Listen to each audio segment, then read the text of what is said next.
my dear friends and dear colleagues. My name is Denis Sokolov. I used to run Central and Eastern European research team at Cushman & Wakefield, and now since Russian invasion in Ukraine, I am now focusing on Uzbekistan market in Tashkent, and today I wanted to share you some thoughts, some knowledge, some insights about Uzbekistan economy and Tashkent real estate industry.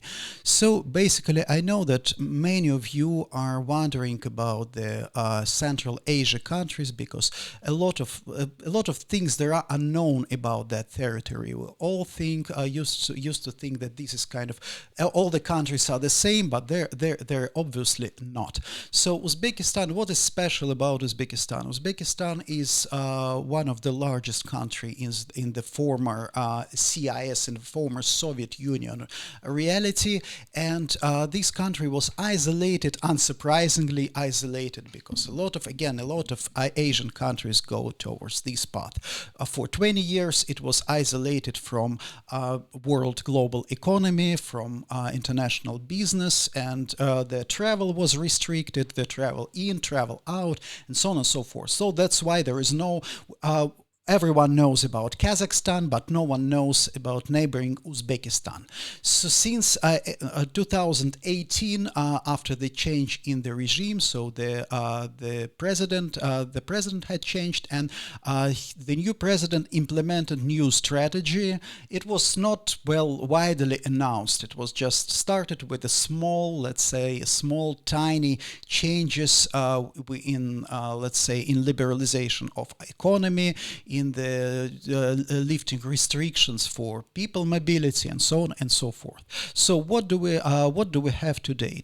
Today we have the situation when country is developing rather rapidly. In 2021, GDP growth was about 17.1%. 2002 forecast is about 4%. 2003 forecast is 4.5%. So it's above average. It's not really for such such emerging market. It's not really astonishing growth rates, but it's stable. It's stable, and the per capita GDP is now about $2,000 per person, which is low, which is obviously low. But again, we need to understand that it's in such countries, in such conservative countries, they do not have very good experience of counting the urban economy, of city economy. So for example, if we look at their GDP structure, we will see that, for example, real estate operations, they are zero. They have construction, but no real estate operations. So all the leasing market, everything related to real estate is not counted towards GDP. And I believe that for such country, GDP transactions should account for about at least 5% of GDP, and in future it can be up to 15% of GDP. So that's why, as a real estate specialist, we see a strong upside. I'm working in Uzbekistan on a different scale of advisory projects since 2018, since basically the country started opening itself to the world. So basically our first project within Cushman & Wakefield team was the major aim was to help country to establish connections with other markets, to prepare real estate market for the international investor, for the international operators. So that's what we did. We've done project called Tashkent City. Tashkent City is it's Tashkent City. It's a business center, business complex, mixed-use development in the center of Tashkent, with a big park, with a huge mall that is due to be open in March, as far as I remember, March 2023. 4 office towers, hotels, residential. So it's pretty decent project. It's located on the 8-hectare plot, which is again ideal for development. It's a dream of any developer. Just imagine 80 hectares plot, perfect square brown field, 3 metro stations. Yes, there's metro in Tashkent, and 4 highways around. So transport accessibility is wonderful, location is wonderful, the shape of the plot is wonderful. The project itself, I wouldn't say that this is one of the best projects in the world, but for country without any experience in this sort of development, it was really impressive. So what else? Is important to understand? Inflation. Inflation in Uzbekistan is going down from 13% in 2020 to 9% this year. Estimated inflation and outlook for next year is 8%. So basically for the CIS, for post-Soviet country, this sub 10 inflation is something which is perfectly natural thing.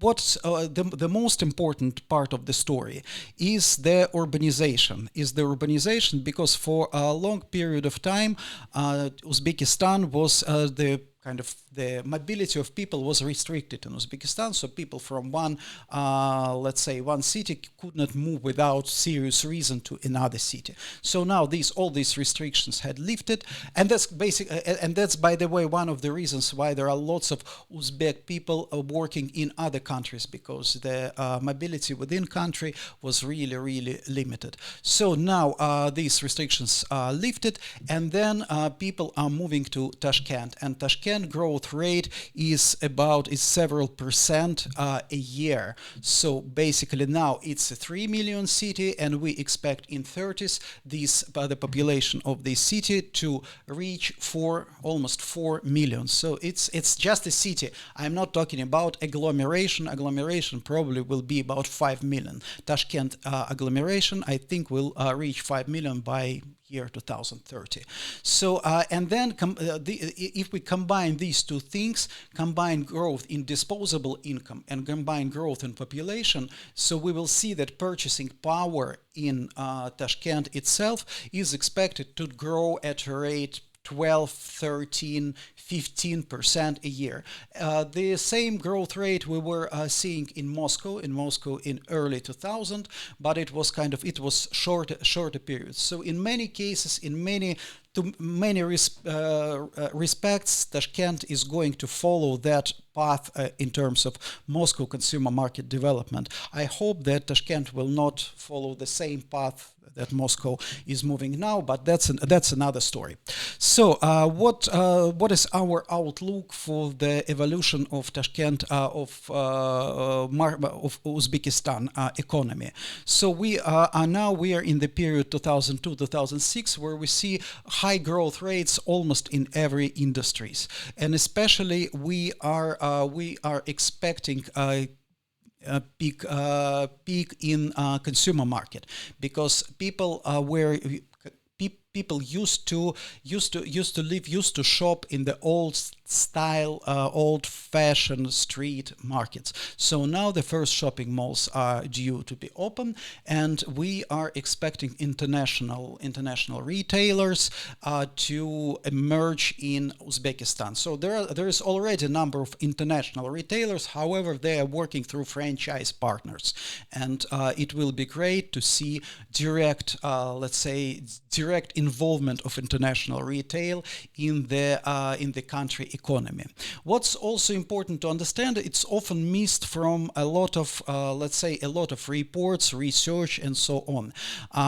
Is that country is not consider itself as as a legacy of the Soviet Union. So I would even say that there was a De-Sovietization of this country over last I think 15 years probably. So there is no sentiment about Soviet times, about great period of Soviet Empire, and so on and so forth. So Uzbekistan is pretty well self-sustainable in terms of culture, in terms of understanding, and in terms of identity, which is, in fact, to my understanding, it's a really good news.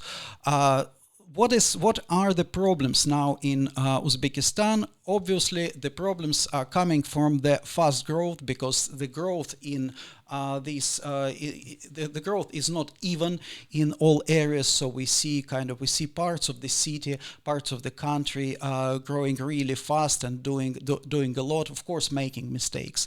And the second big problem is inequality, because if we look at Uzbek population, it's also important to understand that economy is not really transparent, and it's not transparent not because it's secret, or let's say government does not publish data. It's not transparent because there is no kind of long track record of interpretation of this data. So the data is in place, but there are not many specialists looking at this data, trying to make judgments, trying to understand what's behind that. And the reason is simple: if the country was closed for 20 years, who cares what is happening there, because anyway you cannot invest, you cannot do business there, you just so you do not care about the economy, you do not care how people live there. So now situation is changing, but again it takes years to learn how to interpret data, how to make sense of those data. But what is obviously the problem is inequality, because even from looking at the streets, even from talking to the business, from anecdotal evidence, you understand that there are quite substantial number of rich people in Uzbekistan. There is a huge number of poor people, and a very tiny slice of middle class. Because again, there are almost no international business. There are almost no career opportunity in international business. It's starting emerging, but again, it's just in the beginning. So that's one of the biggest problems, I think, for Uzbek economy, because it's a problem. It's a lack of middle class. Once middle class will start growing, we will see city changing even faster. So education is also a problem, because there is a huge demand from local people to educate their kids. It's also interesting thing that there is a big chunk of rural population in the country, and people in rural areas, they want their sons and daughters, they want them to live better life, to be integrated in the world economy, to see all the opportunities, to see the world. So there is very strong, even though it's conservative country, there is very strong demand for this sort of cosmopolitan lifestyle. So that's why they send people they send their kids to schools, to private schools, and there is lots of private schools, international private schools, quasi-international private schools. So you walk along Tashkent and you see, for example, Oxford School, Cambridge School, American School, whatever. I don't know about the quality of those schools, and I'm really afraid that the quality is not on par with the pricing. But it's a reality. There is a huge demand for knowledge, and this demand is not yet satisfied. So that's one of the opportunities for international business, for international companies to work with people in Uzbekistan to bring expertise. We are trying. We're doing also our best. We're doing trainings. We plan to launch educational program together with city mayor. Educational program targeted in property management and facility management of commercial real estate. So because I think that's important. I think you cannot run successful business. You cannot build complex projects without local knowledge and expertise. You cannot rely only on, let's say, on international expatriates and so on. So that's another thing. And other problem is poor connectivity with global economy. Again, after 20 years of kind of isolation. Of course, it's difficult to establish new connections, and people in Uzbekistan, they do not have enough connections and enough, let's say, enough, I would say, relatives, representatives in other countries to make sure that all these connection works. So that's why I think probably Western business, if wants to be there on that ground, should be a little bit more proactive, because it's not like, for example, Iran, when you can find representatives of Iranian, let's say, culture, Iranian business in almost all in industries all over the world. It's pretty small economy, but with a big potential. So that's another task, to make sure that this country is connected to global capital markets, financial markets, and so on. Of course, someone will tell me, okay, they have very high duties for consumer products, they have strong restrictions for banking industry, but reality is that government now is willing to remove a lot of restrictions. Just they need to understand why, what, and when to do. So basically, they're listening for our advices. They're listening for, let's say, for advices of other consultants, and even during the previous 5 years, we see that there are lots of things had been changed. So that's why I think connectivity with global economy is tasks that can be solved. So just a couple of words about, not to spend lots of your time, couple of words about business opportunities, and I think the top opportunities FMCG and retail, basically, because the consumer revolution is long overdue in Uzbekistan. I know that I previously said that middle class is very poor, kind of middle class is very thin in Uzbekistan, but it doesn't contradict the message. You cannot have strong middle class without consumer economy, because consumer economy drives this middle class. So that is why I'm sure that there is lots of room for consumer goods, for retail, and now there are new shopping malls being that are opening now and will open soon, and that is why there is a room for retailers. Of course, the issue with the custom duties for consumer products are still in place, but again, I think that this problem is overestimated, I would say, because custom duties. First of all, there is a plan to decrease custom duties.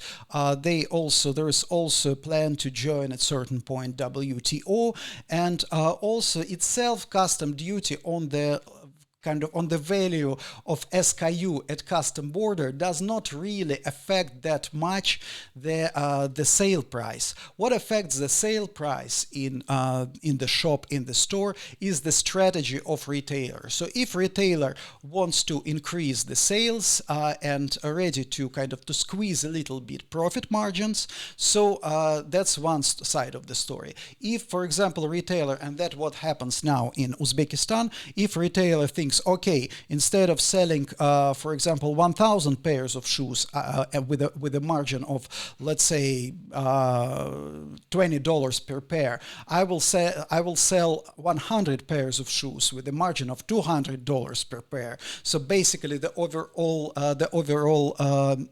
revenue will be about the same, profit will be about the same, but the prices in the stores will be higher. So that's what happens now in Uzbekistan, because retailers, they are focusing on their profit margins, not on the sales volumes and market shares. And I mentioned that most of retailers, they work through franchisees, franchise partners, and of course franchise partners, they look at this thing from the different angle. They have they sell the whole portfolio of the retail of the whole portfolio of the brands, and they want always to balance their brands. No, they do not want those brands to compete between each other.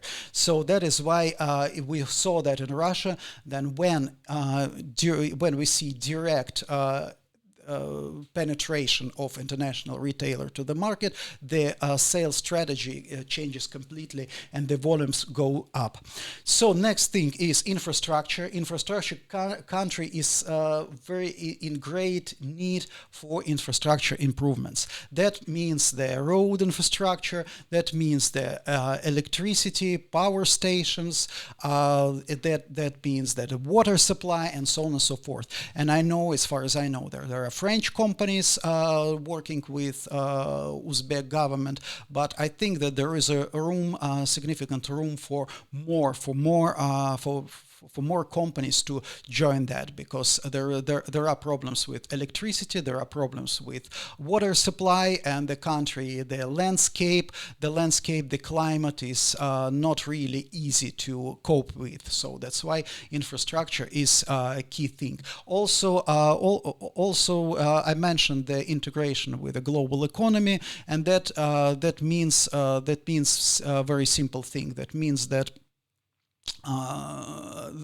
that there is a great need to increase the number of flights, to increase the airport capacities, so they increase the, let's say, even the transportation, the traffic flow between Uzbekistan and other countries. As the country is pretty much remote, you can rely only on air transportation. So other thing is real estate. Of course, real estate is undervalued in Uzbekistan. So there are lots of projects that need to be improved, that need to be to get through some reconstruction, through value-added investments. Also, it's important just to remind you that Tashkent city itself was destroyed in 1966 by earthquake, and it was completely rebuilt in 70s and 80s. So the city itself, in terms of planning, in terms of zoning, in terms of the even construction, is pretty modern. So that's why even oldest buildings, let's say office buildings, obsolete office buildings, these buildings are about 30 years old, no more. So this building can go through the reconstruction and value-added investments. So the prices, we believe the prices have upside within 5 years, maybe in some cases maybe 2 times, in some cases maybe 10-15%, again due to changes in the city structure. Also, other opportunities for international business is probably to help city with advice from the investors and urban planners, because again city is facing lots of problems generated by rapid growth. So they understand that they need to do things fast, but they are afraid of making mistakes. So that's why probably urban planning specialists will be in a great demand in Tashkent pretty soon. So thank you very much for your attention. My name is Denis Sokolov. You can find me on the social networks. You can, if you want additional information, we've done a couple of reports that are available to public on Uzbek market. If you want additional information, contacts, advices, please contact me, and I will make sure to help you, because I think it's now very important for Uzbekistan is to facilitate business activities in various areas, not specifically in real estate. If we will see business activity in this country, we will make sure, we will see how we will be able to earn profits and make life of those people and our life better. Thank you very much. Denis Sokolov, Commonwealth Partnership, Uzbekistan.